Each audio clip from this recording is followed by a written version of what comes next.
Ibu puasa? Alhamdulillah. Kalau tadi malam enggak ya? Ya.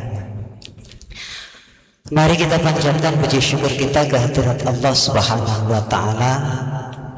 Kita iringi salawat dan salam untuk Nabi dan Rasulnya, junjungan kita Nabi Muhammad sallallahu alaihi wasallam.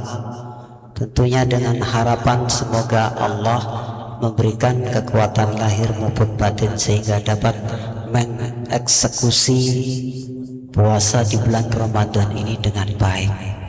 Dan mudah-mudahan kita semua termasuk umat Rasulullah sallallahu alaihi wasallam yang akan mendapatkan syafaatnya besok dari kiamat. Amin amin ya rabbal alamin. Ibu-ibu dan bapak-bapak yang saya hormati, penceramahnya sebenarnya Ustadz kita nih yang sebentar lagi dokter beliau nih. Karena ngantuk baru saja sampai dari Sukabumi, makanya takut sambil ngantuk malu sama ibu-ibu, ditodonglah saya suruh maju. Gitu Ustaz ya? Iya aja. Jemaah yang dimuliakan Allah, pada kesempatan yang baik ini kita akan membahas tentang zakat, infak, sedekah. Ada pertanyaan, bedanya apa zakat, infak, sedekah itu? Para jemaah sekalian, kalau kita nyebut zakat itu pasti yang diwajibkan oleh Allah Subhanahu wa taala yang sudah ditentukan waktunya. Kalau zakat fitrah pasti di hari raya Idul Fitri. Imam Asy-Syafi'i menyebutkan mulai Ramadan sampai Imam khutbah naik itu sudah terakhir. Kalau zakat mal itu dihitung 1 tahun yang disebut haul. Kemudian ditambah lagi nisabnya sudah sampai atau belum. Seharga emas kurang lebih 8 atau 90-an emas murni gram, atau 90 emas 90 gram emas murni gitu ya. Nah, harta senilai itu sudah ada 1 tahun nisab dan haul. Jadi kalau zakat fitrah itu di bulan Ramadan. Sedangkan zakat mal itu tidak harus di sana. Kalau ada yang zakat mal di bulan Ramadan, boleh jadi belum waktunya tapi dia menzakatinya. Karena apa? Dapatnya di luar Ramadan ya, mestinya ketemu di bulan yang sama di tahun berikutnya. Tapi ingin mendapatkan keberkahan di bulan Ramadan, dilipat gandakan pahalanya, kebanyakan kita mengejar juga zakat mal di bulan Ramadan. Para jemaah sekalian, jadi kalau zakat pasti wajibnya. Tapi kalau kata infak itu boleh jadi adalah zakat, boleh jadi zakat, tapi boleh jadi infak itu tidak zakat. Jadi ada 2 kata kalau infak itu. Kalau sedekah boleh jadi itu adalah zakat, boleh jadi tidak zakat. Artinya kalau tidak wajib, tidak zakat itu berarti sesuatu yang kita keluarkan, kita berikan berdasarkan sunnah, berdasarkan tidak wajib. Jadi kalau zakat pasti wajib, kalau infak sedekah biasanya tidak. Para jemaah sekalian, kita akan membahas tentang siapa saja yang berkewajiban mengeluarkan zakat. Man tajibu alai, siapa sih yang berkewajiban mengeluarkan zakat itu? Kita ambil dalam kitab Bidayatul Mustahid wa Kifayatul Muqtasir. Man tajibu alaihi zakat fa innahum ittafaqu fa innal ulama'a ittafaqu annaha ala kulli muslimin hurrin balighin akilin malikin milkan tamam. Orang yang berhak atau orang yang berkewajiban mengeluarkan zakat menurut kesepakatan ulama, yang dimaksud di sini adalah Hanafi, Maliki, Syafi'i, Hambali, sepakat bahwa orang yang harus berzakat itu adalah kulli muslimin wa muslimatin, setiap muslim muslimah, laki-laki maupun perempuan. Ini kunci. Jadi kalau tidak muslim tidak wajib. Saudara kita yang kebetulan non muslim, Hindu, Buddha, Konghucu, Keharingan, Katolik, Protestan, Anglikan, dan seterusnya, tidak wajib zakat seperti zakat kita ini. Karena apa? Yang wajib zakat hanya orang muslim. Terus muslim yang bagaimana? Muslim yang hurrin, merdeka, terbebas, tidak terikat dengan institusi manapun. Karena ada budak, kalau budak itu terikat dengan kekuasaan bosnya, kekuasaan majikannya, kekuasaan sayyidnya, maka tidak wajib zakat dia. Karena apa? Pada hakikatnya dia tidak punya harta yang dizakati, bahkan dia menjadi tanggung jawabnya sayyidnya. Para jemaah sekalian yang dimuliakan, kemudian apalagi muslim yang merdeka, balighin dan sudah akil balik. Kalau laki-laki sudah mimpi bunga indah, dia sudah dewasa, sudah ngerti lawan jenisnya. Ah, ini klimis jidatnya, ini enggak, oh ini cantik, ini udah ngerti dia. Kalau perempuan, tanda akil baliknya adalah datang menstruasi, di mana menurut dalil istiqra' penelitian Imam Asy-Syafi'i, dewasanya kaum perempuan dimulai dari datangnya menstruasi. Rata-rata umur 9 tahun ke atas. Berarti menurut penelitian beliau, di bawah umur 9 tahun boleh jadi atau belum termasuk balik.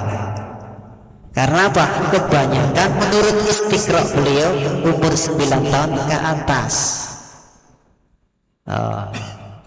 Nah, kalau ada di bawah 9 tahun itu perlu diteliti, dibawa ke dokter, jangan-jangan itu darah istihadah, darah penyakit, bukan mens. Kalau itu ceritanya, maka dia belum berkewajiban sholat dan belum berkewajiban zakat. Udah balik. Oke. Terus siapa lagi? Akilin, muslim, merdeka, akil balik, berakal. Jadi anak itu sudah bisa menggunakan akalnya. Tadi sudah dijelaskan di depan, sekalipun dia berakal, tapi dia belum main, dia belum balik, maka belum. Maka urutannya muslim, merdeka, balik, baru akalnya. Wajib zakat dia. Apalagi kalau dia muslim, merdeka, akil balik, sudah wajib belum? Wajib. Akan tetapi kalau dia tidak memiliki harta yang harus dizakati, maka tidak wajib zakat. Artinya apa yang terakhir? Memiliki harta. Harta yang dimiliki pun harus sempurna dimiliki di tangan. Bagaimana kalau punya harta banyak tapi tidak di tangan? Contoh, punya uang 1 miliar tapi di tangan orang diutang, kewajiban zakat enggak? Itu ada perbedaan pendapat dalam masalah ini. Tapi yang mayoritas mengatakan menurut syaratnya di sini, kalau harta itu tidak dimiliki secara tam sempurna, maka tidak wajib zakat. Kapan zakatnya? Saat harta itu diserahkan. Berarti benar-benar dimiliki. Aku punya duit di mana? Di bank bisa diambil, dizakati Pak. Tapi kalau diutang orang itu beda. Kalau di bank kan bisa diambil kita. Bu, Pak Hari deh, Pak Hari, uang di bank bisa diambil nggak? Bisa. Nah, artinya dimiliki oleh kita. Nah, ketika uang itu diutang orang, itu milik kita, tapi tidak sempurna. Karena apa? Diminta hari ini belum tentu punya duit yang punya utang. Jadi uang itu harus benar-benar dimiliki, bukan dalam bayang-bayang. Para jemaah sekalian, itu yang disepakati oleh ulama. Artinya ulama-ulama besar itu tanpa dikasih komando kok pendapatnya sama setelah meneliti. Oh, seperti itu. Nah, apa saja yang diperselisihkan oleh para ulama? Wakhtalafu wujubiha 'alal yatim wal majnun wal 'abid. Para ulama berbeda pendapat tentang wajib tidaknya anak yatim. Anak yatim masuk anak kecil, karena anak yatim ketika sudah umur dewasa bukan yatim lagi. Maka anak yatim termasuk anak kecil, itu termasuk wajib juga mengeluarkan zakat, karena tadi di atas disebutkan balik akil, balik dan sudah berakal. Tapi anak yatim di sini ada yang mempunyai harta melebihi orang dewasa. Gitu? Kebanyakan yang dewasa hartanya ya apa yang didapatkan dari pekerjaan hari ini. Sebulan kita bekerja dapat gaji, Pak, begitu nggak? Pak, kebanyakan begitu nggak? Bekerja 1 bulan baru dapat honor, dapat gaji dari kantor. Ya Ustaz tadi, begitu nggak? Di kampus juga begitu kan? Gitu. Anak yatim ini enggak, walaupun dia kecil, karena mempunyai peninggalan dari orang tuanya yang banyak, maka hartanya melimpah. Wajib juga. Nah, itu yang diperdebatkan. Ntar kita bahas. Para jemaah sekalian, orang gila itu wajib. Orang gila. Tapi menurut syaratnya tadi, akilin baligin atau baligin akil, yang menggunakan akalnya waras. Ya. Bagaimana kalau dia majnun? Menurut ulama ini berbeda pendapat. Sebagian mengatakan tetap wajib dong, yang penting kan hartanya ada.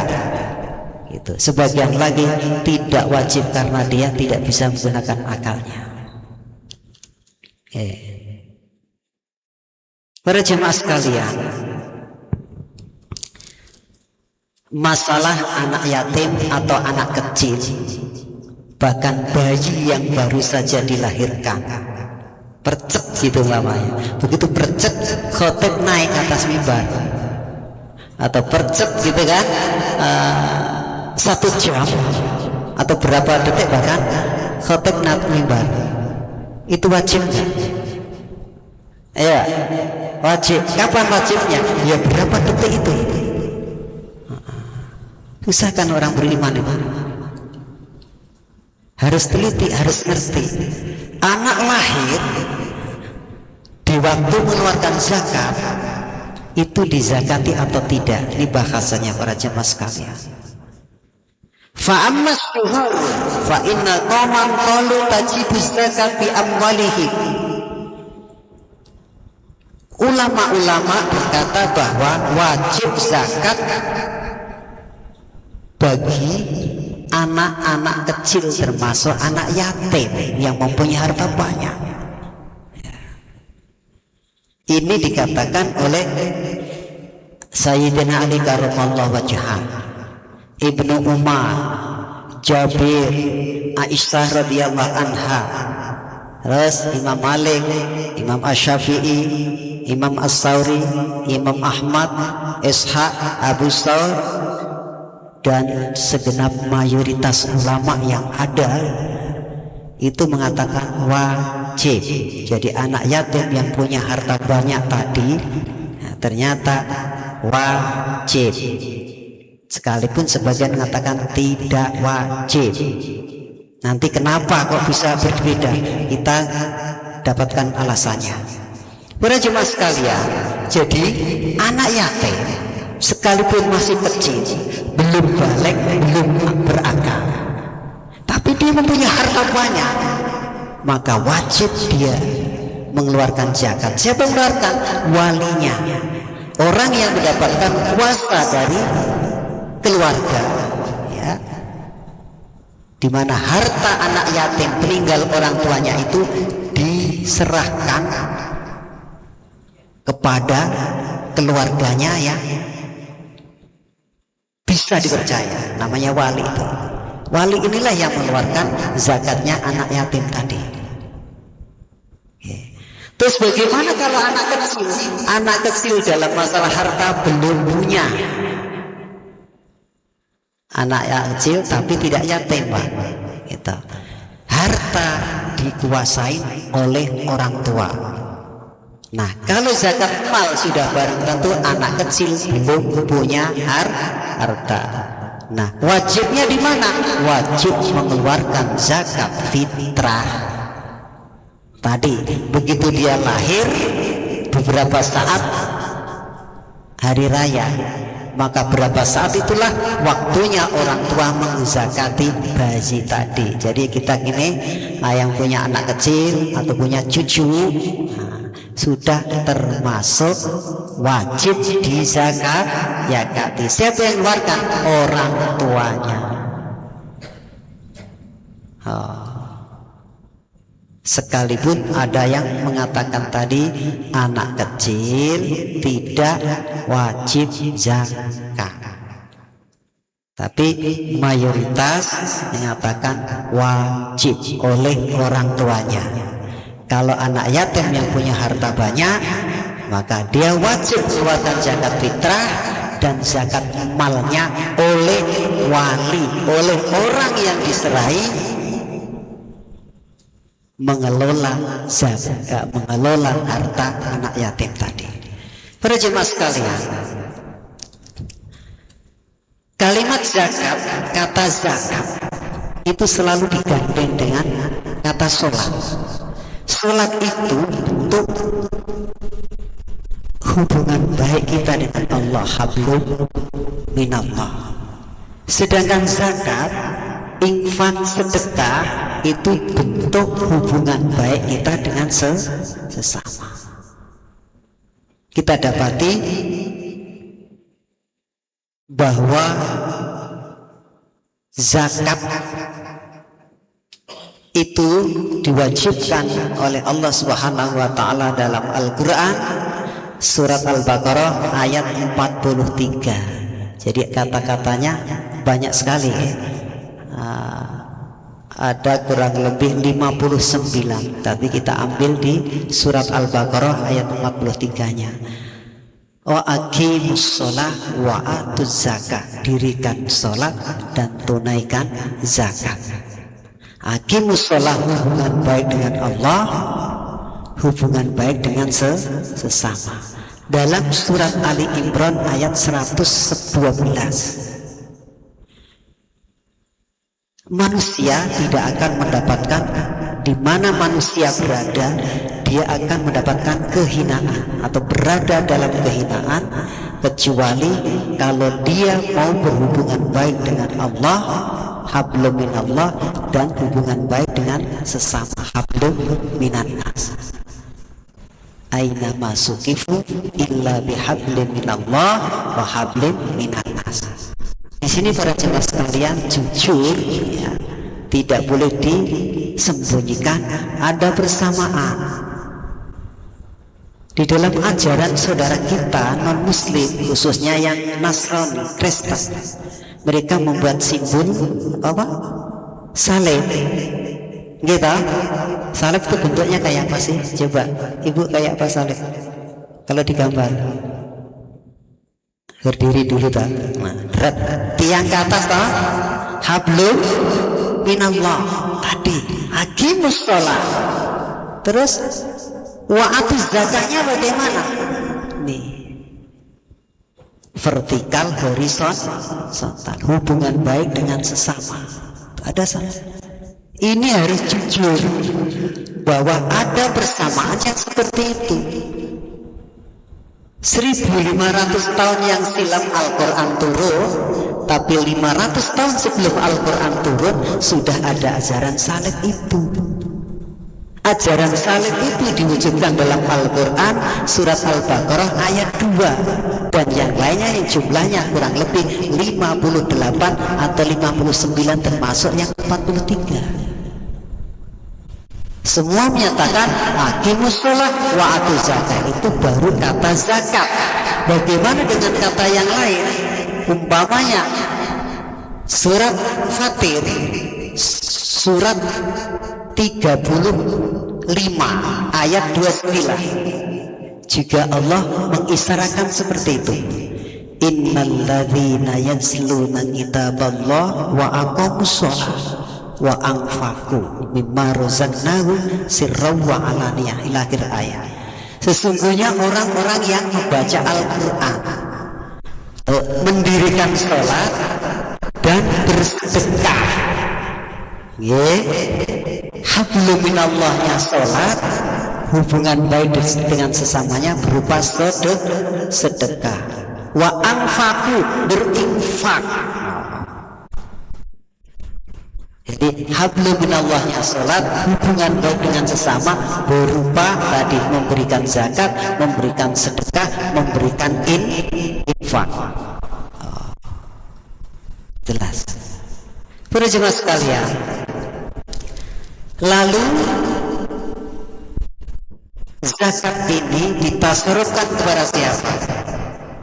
Di dalam surat At-Taubah surat ke-9 ayat 60 dijelaskan secara detail. Bismillahirrahmanirrahim. Innamas shadaqatu lil fuqara'i wal masakin wal 'amilina 'alaiha wal mu'allafati qulubuhum ila akhir ayat. Sesungguhnya sedekah, zakat ini Pak, zakat ini disebutkan dengan kata sedekah. Tadi di awal saya bilang, kalau disebutkan zakat pasti yang wajib, tapi kalau sedekah boleh jadi zakat, boleh jadi sedekah biasa. Yang disebutkan dalam surat 9 ayat 60 ini menunjukkan bahwa sedekah itu yang dimaksud adalah zakat. Zakat ini diberikan kepada siapa? Didistribusikan kepada siapa? Kepada 8 golongan. Pertama, fakir. Fakir itu siapa? Orang yang tidak mempunyai pekerjaan belas sama sekali dan sudah barang tentu tidak punya penghasilan. Dia mendapatkan 1/8 dari kumpulan zakat yang dikumpulkan oleh panitia. Kalau dia orang kaya, menunjukkan zakatnya banyak, dia membagikan ke 8 golongan ini tadi. Bagaimana Pak Ustaz kalau orang yang nggak punya pekerjaan itu ternyata duitnya banyak atau mendapatkan duit banyak? Kita lihat, ya benar, dia kayaknya menurut kita itu nganggur, akan tetapi duitnya lah yang bekerja, asetnya lah yang bekerja. Dia punya kontrakan, dia punya kos-kosan, dia punya hotel, ya Pak, dia punya deposito, uangnya di bank mana-mana, di BRI ada, BNI ada, BCA ada, di semua bank ada, bahkan di kantongnya tetangga pun ada. Kenapa? Tetangga pada utang duit. Saking banyaknya duit, dia nganggur, nggak bekerja. Wajib ya? Ya jelas. Fakir bukan masalah nganggurnya, tapi apa yang dia dapatkan dalam hidupnya itu.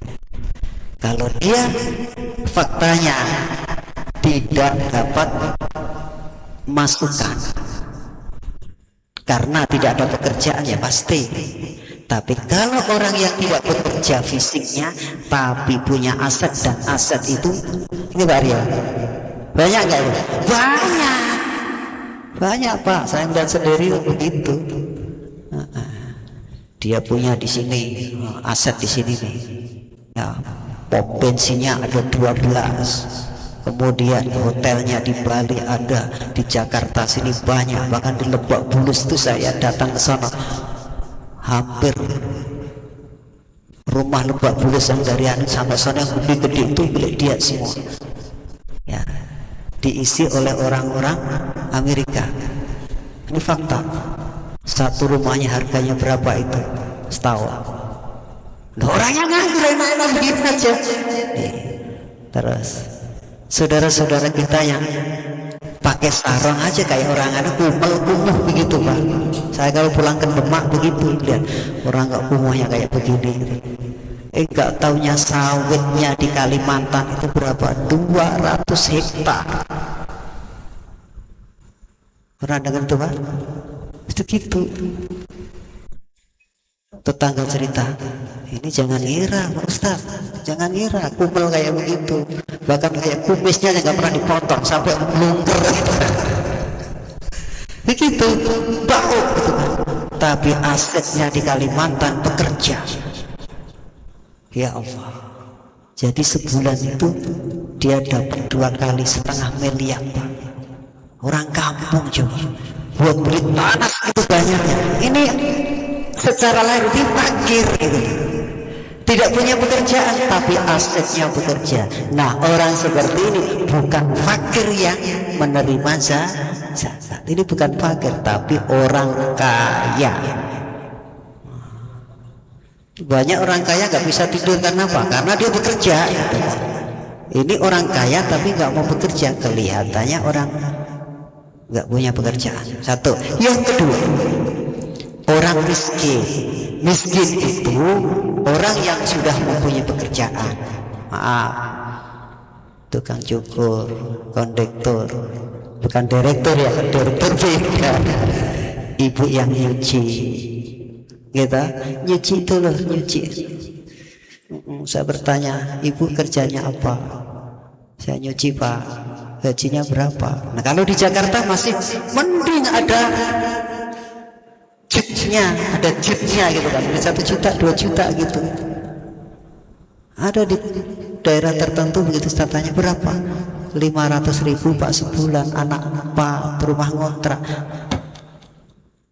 Punya pekerjaan nyuci tapi hasilnya tidak mencukupi. Kita yang mampu Pak, nih pasti ada yang kaya kan, berikanlah mereka itu tadi ketika kita membagikan zakat itu, kasih.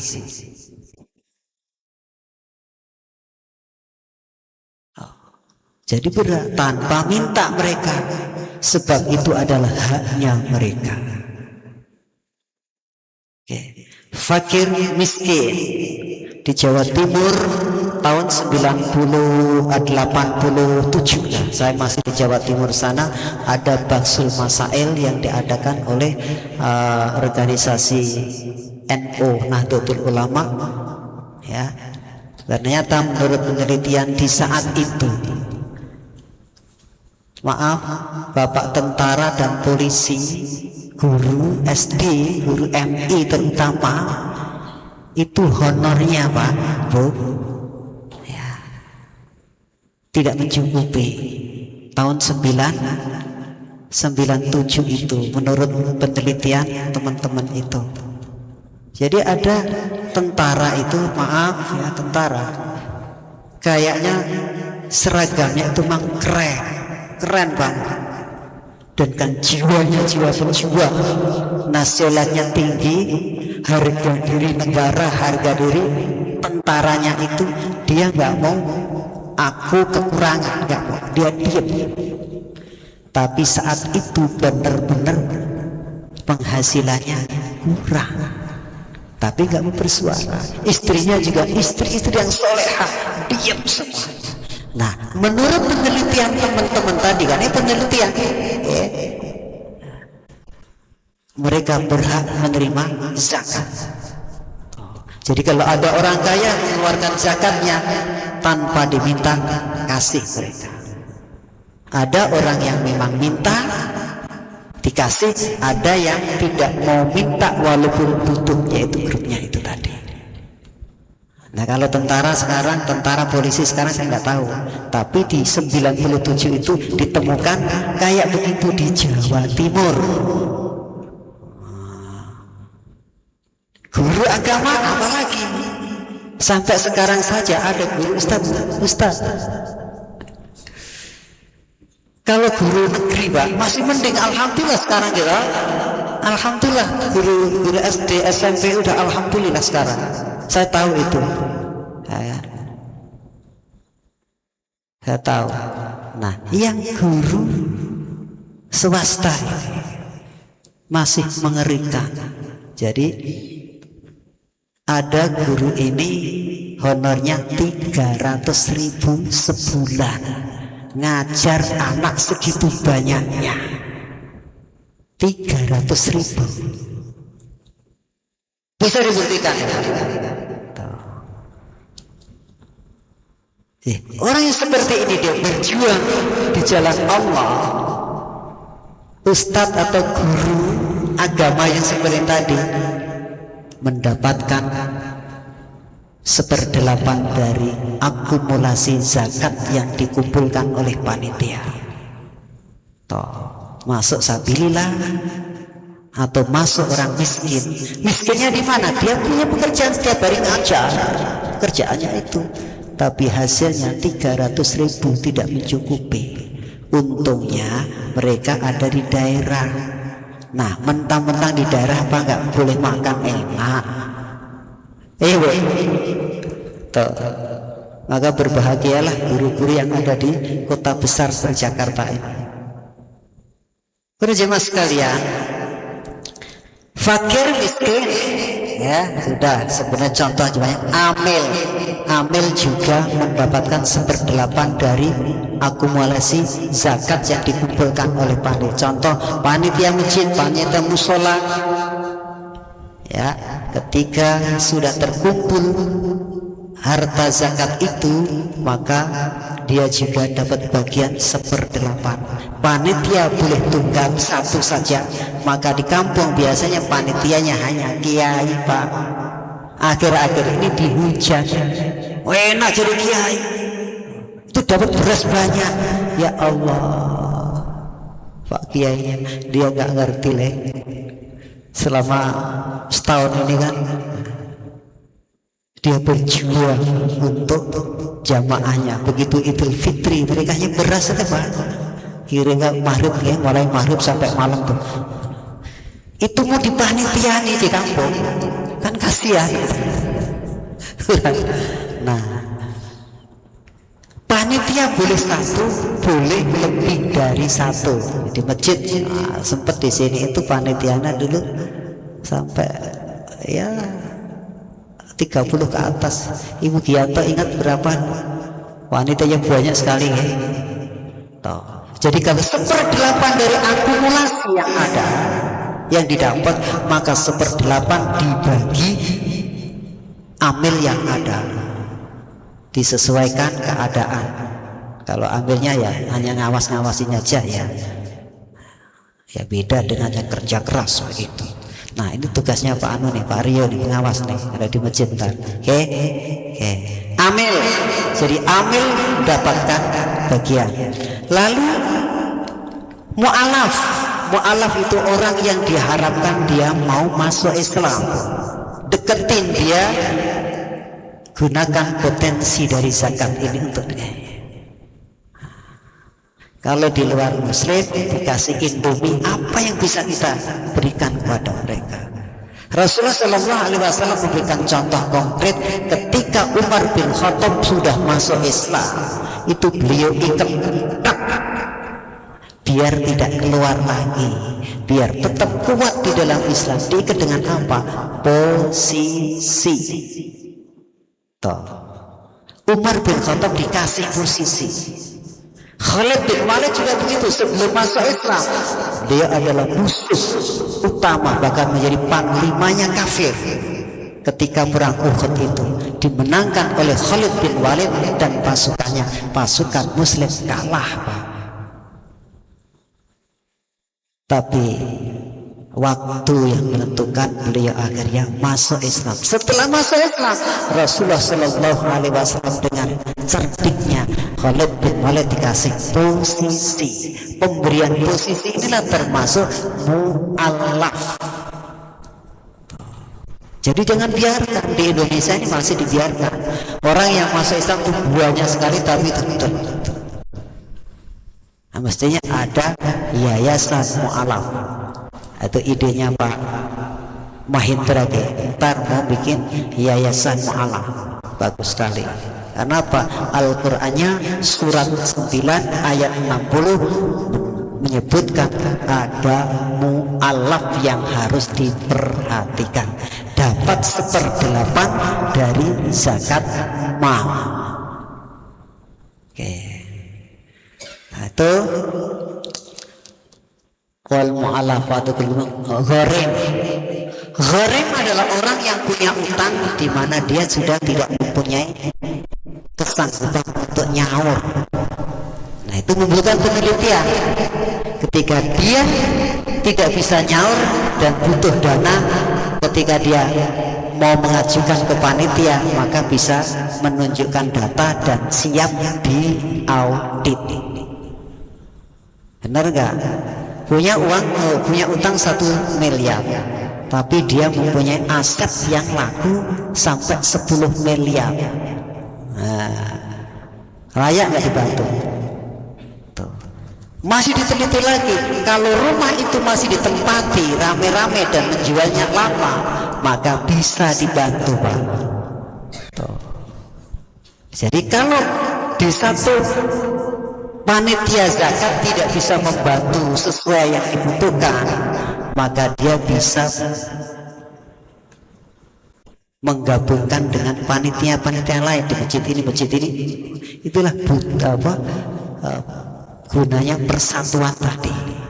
Akumulasi zakat di daerah itu bisa dimanfaatkan secara konkret, membantu orang yang punya utang benar-benar tidak bisa nyaur. Lah, ini jauh dari panggang api, belum terlaksana di Indonesia ini. Mungkin negara lain mungkin sudah, mungkin juga mimpi aja belum. Jadi PR kita ini umat Islam itu banyak sekali. Di potensi zakat ini bukan main manfaatnya. Terus selanjutnya apa? Sabilillah. Sabilillah itu di zaman Rasulullah Sallallahu Alaihi Wasallam adalah orang yang memanggil senjata ke medan tempur, ya, jiwanya dia itulah sabilillah, maka dia dapat 1/8 dari kumpulan zakat mal itu. Lah, kalau sabilillahnya banyak, maka 1/8 itu dibagi semuanya. Nah, sabilillah dulu adalah orang yang memanggul senjata. Mungkin selain itu senjatanya, amunisinya, logistiknya itu dibutuhkan, harus dibeli kan? Dibeli dengan apa? Dengan 1/8 zakat yang ada. Jadi sabilillah itu. Sekarang bagaimana? Karena nggak ada perang, sabilillah itu nganggur dong. Bisa masuk ke operasional masjid. Untuk apa? Bayar karyawan, bayar khotib, bayar listrik, bayar apa lagi tadi? Nah, pokoknya untuk kebutuhan masjid ya. Bahkan untuk pengembangan pengembangan masjid fisiknya ya, beli tanah sampai yang bikin apa-apa gitu. Sabilillah masuk ke sana, masuk pembangunan sekolahan, musola, jalan-jalan raya yang dimanfaatkan oleh orang banyak, itu sabilillah. Ibnu sabil, anak jalan. Anak jalan yang dimaksud di sini adalah orang-orang yang dalam perjalanan jauh membutuhkan dana transportasi, akan tetapi kehabisan uang, maka dia boleh atau dia berhak menerima uang zakat yang dikumpulkan oleh panitia 1/8. Jadi kalau 1 miliar dapatnya ya 1/8-nya 1 miliar berapa Pak Ari?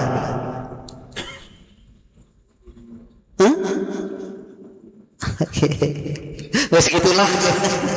Pokoknya situ ya. Oke. Ya Pak.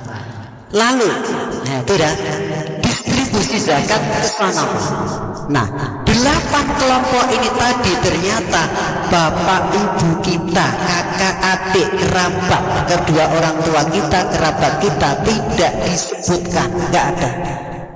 Islam berarti kejam nih. Mosok anak membagi harta zakat segitu banyaknya, mosok orang tuanya malah nggak dikasih Bu. Ayo Bu, gimana Ibu? Orang tuanya nggak disebutkan di asnaf ini tadi. Tuh, ternyata Islam bukan sadis. Ternyata bagian ibu, kerabat dan yang lain ada di tempat lain. Bisa kita lihat di dalam surat Al-Baqarah ayat 115 bunyinya, Qul ma anfaqtum min khairin falil walidain wal aqrabin wal yatama wal masakin wa ibnis sabil. Muhammad, mereka para sahabat akan bertanya kepadamu tentang masalah ini semua. Kok orang tua, kerabat justru tidak mendapat bagian?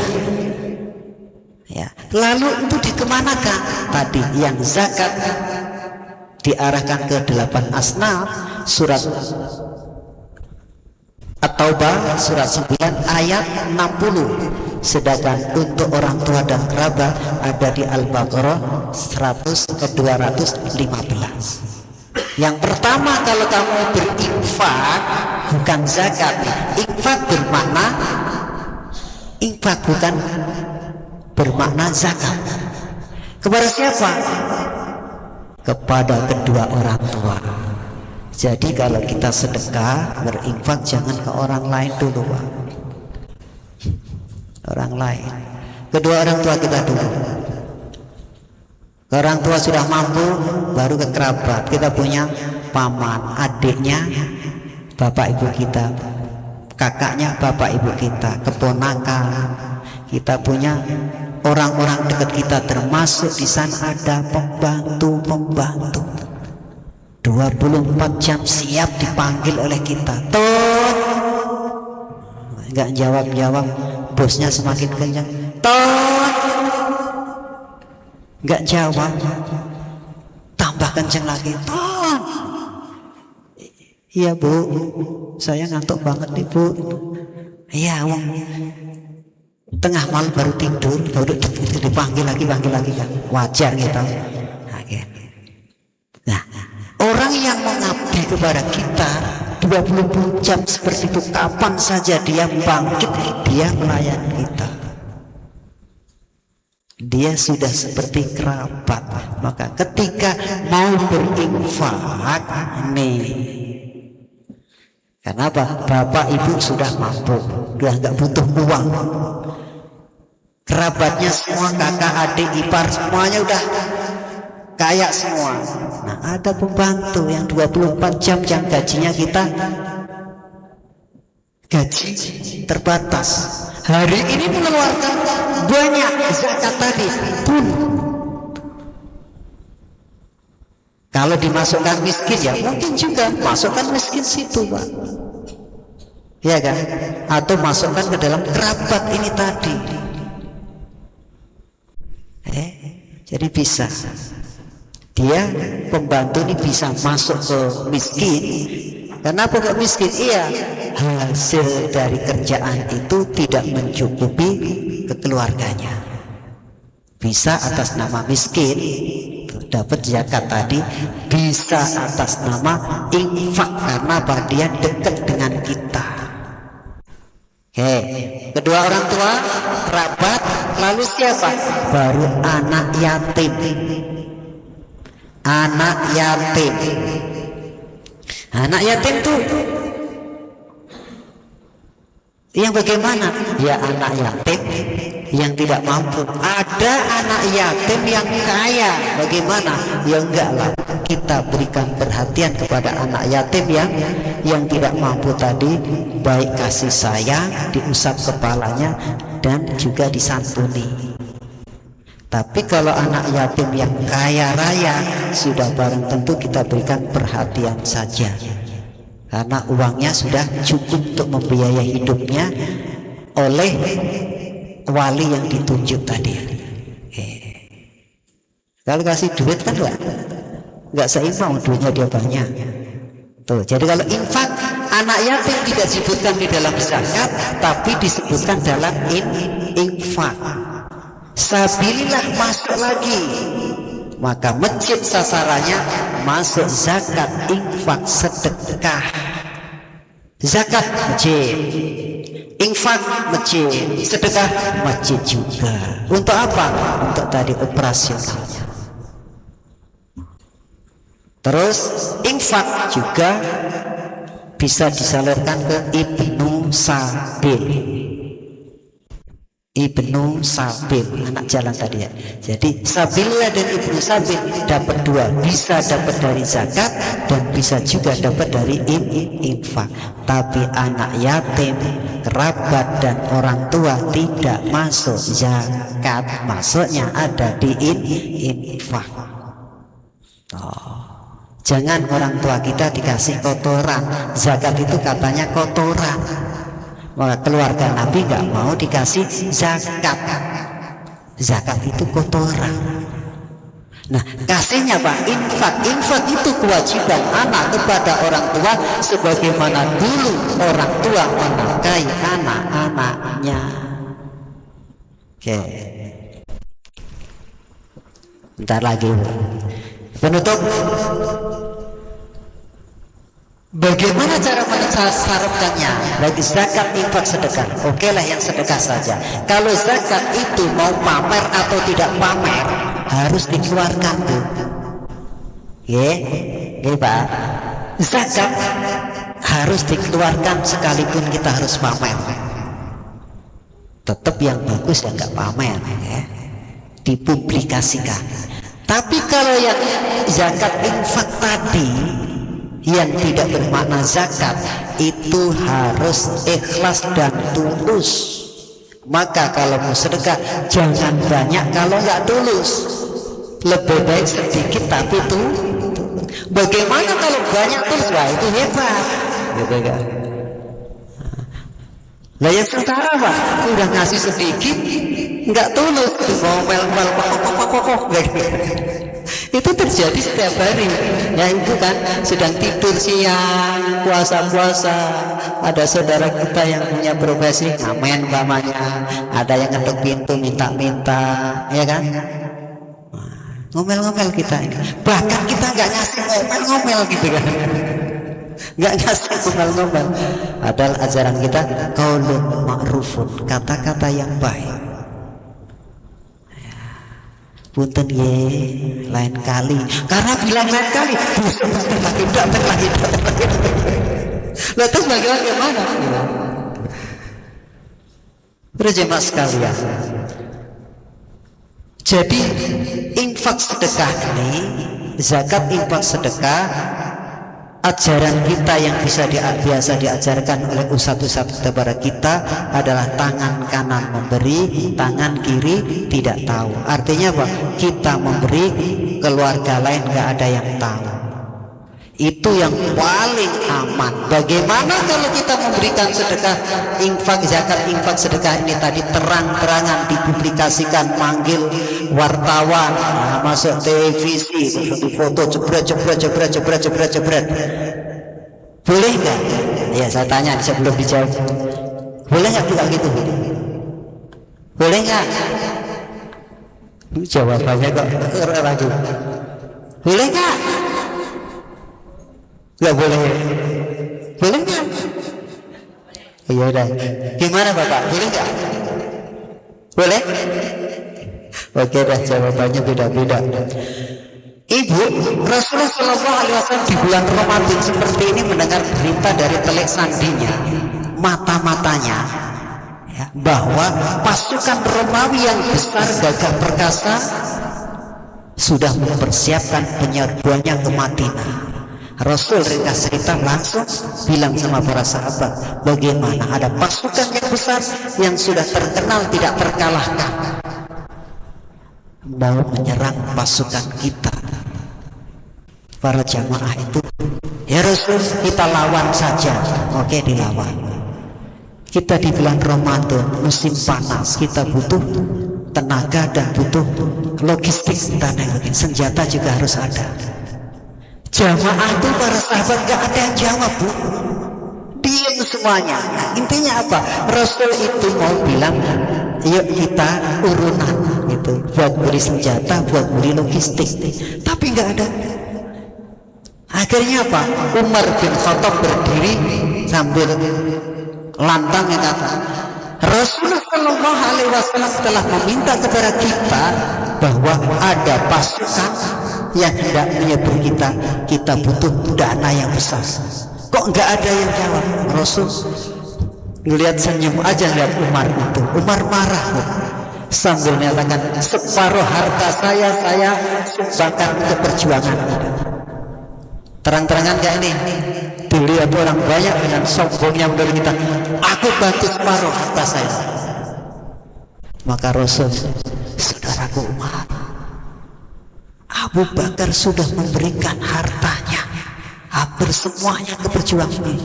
Umar kaget, Pak. Berarti ya Rasulullah, saya dikalahkan oleh beliau lagi. Saya selalu kalah. Karena apa? Abu Bakar diam-diam nyumbang. Maka turunlah surat Al-Baqarah surat 2 ayat 271. Nih, intum tusodaqati fani'immahi. Jika kamu semua bersedekah, zakat, infak, sedekah terang-terangan di hadapan orang banyak, ya, kamu publikasikan, masuk televisi, kamu sebar. Wah, itu bagus sekali, bagus sekali yang bilang Allah. Fani'immahi. Karena apa? Dengan seperti itu orang kaya yang lain akan niru. Coba buktinya di kita apa ini? Namanya Ustaz, ketika kita minta sumbangan para jamaah dulu, Gitring ya Pak. Gitring namanya. Ngumpulkan orang tokoh-tokoh masyarakat ngumpul di sini.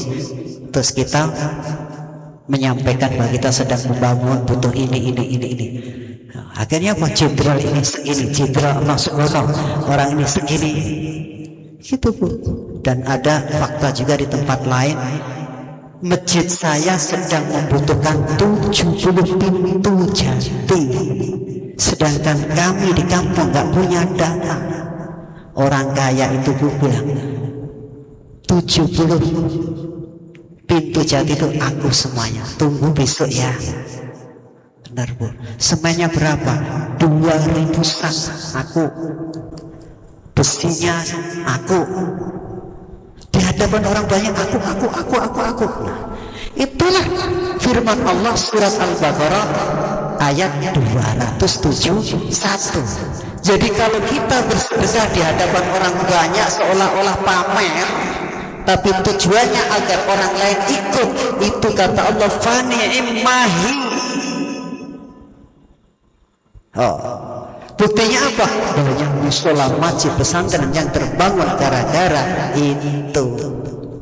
Allah di ujung, wa in tukhfuha wa tu'tuhal fuqara fa huwa khairul lakum. Tapi jika kamu memberikan sedekah kamu itu rahasia, diam-diam, tangan kanan memberi, tangan kiri tahu. Kamu memberikan sedekah yang banyak, bantuan yang besar, tapi orang lain gak ada yang tahu bahwa berdirinya masjid itu adalah hasil sumbangan, berkat dari sumbangan. Itu khairul lakum, lebih baik untukmu sendiri. Kalau tadi kan fani imai itu bagus sekali untuk kamu dan untuk orang banyak, gitu kan. Tapi yang ini bagus sekali untuk dirimu sendiri. Karena apa? Karena nggak dilihat orang banyak, orang lain nggak bisa niru. Jelas nggak? Jadi ajaran kita selama ini tangan kanan memberi itu betul, hanya takut kalau kita riya. Tapi kalau tidak riya seperti Umar bin Khattab, berikanlah dengan terang-terangan biar orang lain niru.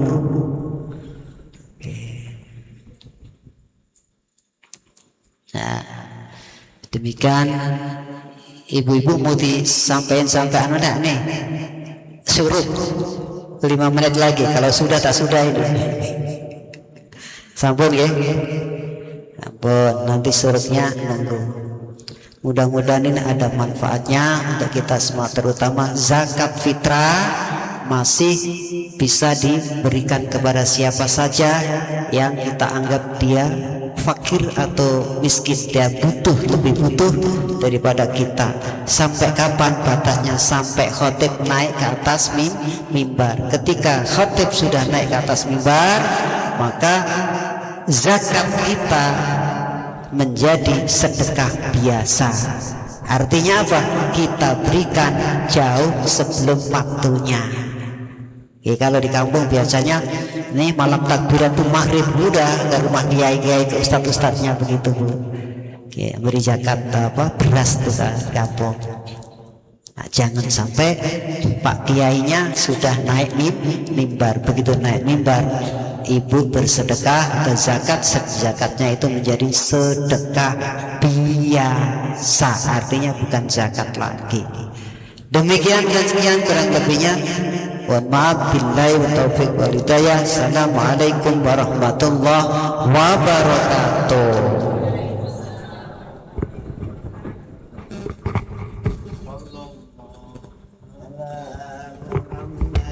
Sallallahu alaihi wasallam.